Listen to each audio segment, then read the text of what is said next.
کرنا ہم نے جو ہے وہ ہم نے کمیشن لیا ہوا ہے فوج میں، لیکن ہم نے پھر سیاست بھی کرنی ہے. یہ تو نہیں ہو سکتا. آپ یا سیاست کریں گے یا آپ اپنا کام کریں گے.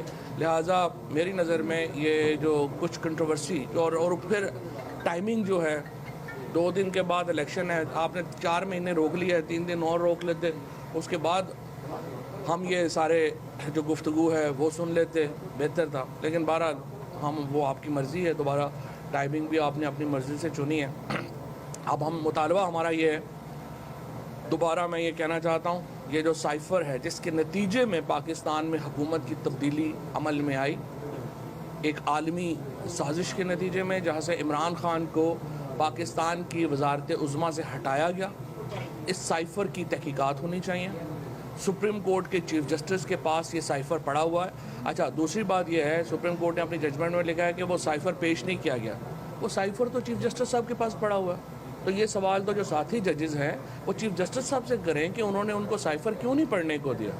اگر سائفر پڑھنا امپورٹنٹ تھا، میٹیریل امپورٹنٹ تھا، تو وہ آپ چاہتے ہیں اگر اسپیکر صاحب سے ہم یہ توقع کریں گے کہ وہ جا کے وہاں پہ پڑھ کے سنائیں، تو پھر آپ کی مرضی ہے، ان کو بلا لیں، پڑھ کے بھی سنا دیتے ہیں. لیکن وہ سائفر چیف جسٹس صاحب کے پاس ان کے آفس میں سیلڈ ہے.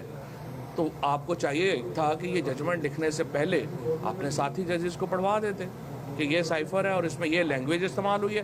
اس کے بعد نیشنل سیکیورٹی کمیٹی کے جو منٹس ہیں وہ بڑے امپورٹنٹ ہیں، ان منٹس کو منگوا کے پڑھ لیتے آپ کہ کیا ان میں لکھا ہوا ہے.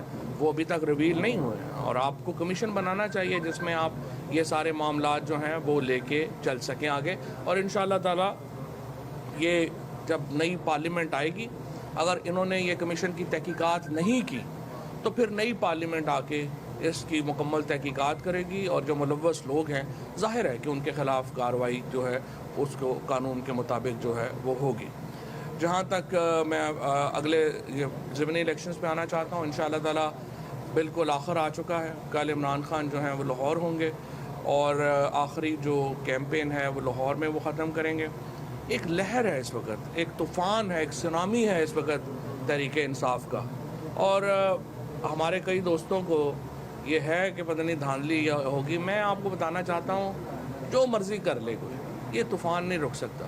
اس وقت پی ٹی آئی کا، پاکستان کے غیور عوام کا یہ اس وقت ایک فیصلہ ہو چکا ہے، اور انشاءاللہ اس فیصلے کو وہ اپنی مہر سے بلے پر مہر لگا کے یہ فیصلہ اناؤنس کریں گے، اور یہ فیصلہ انشاءاللہ میرٹ کے اوپر ہوگا، دیگر فیصلوں کی طرح نہیں ہوگا. شکریہ. فواد صاحب یہ فرمائیے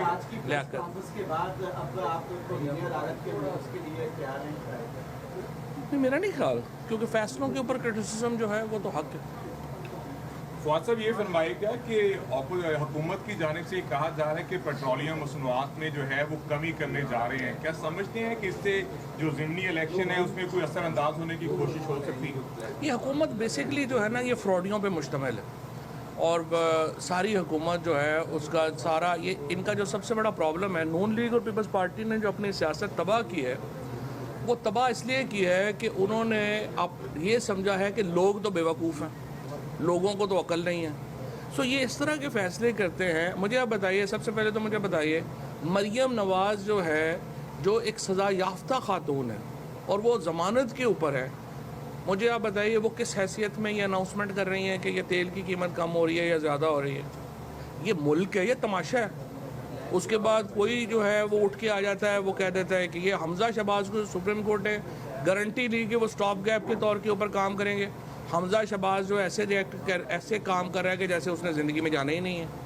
یہ ایک پورا فراڈیوں کا ایکچولی ایک اجتماع ہے جو پاکستان پہ اس وقت ملوث ہے. پیٹرول کی قیمت تو اس وقت 150 روپے پہ آنی چاہیے، جو عالمی مارکیٹ میں کریش ہو گئی ہے، تو یہ 150 روپے پہ لے کے آئے، ہم تو اس کو ویلکم کریں گے، ہم کی مخالفت کریں گے.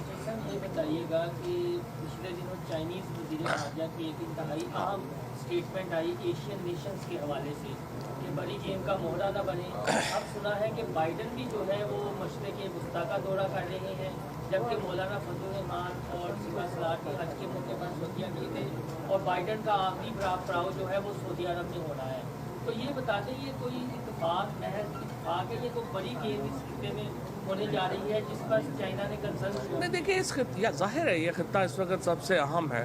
اگر امریکہ کا جو نئی کولڈ وار ہے جو چل رہی ہے وہ اسی خطے میں ہے. ظاہر پاکستان کا کردار بڑا اہم ہے, اور ظاہر ہے ہمارے جو وزیر اعظم صاحب ہیں وہ تو سمجھتے ہیں کہ وہ فقیر ہیں یا وہ بیگر ہیں اور وہ مانگنے والے ہیں. وہ تو جا کے یہی کہے جا رہے ہیں لوگوں کو کہ میری شکل سے تو آپ کو لگتا ہوگا کہ میں فقیر ہوں اور مانگنے آ گیا ہوں.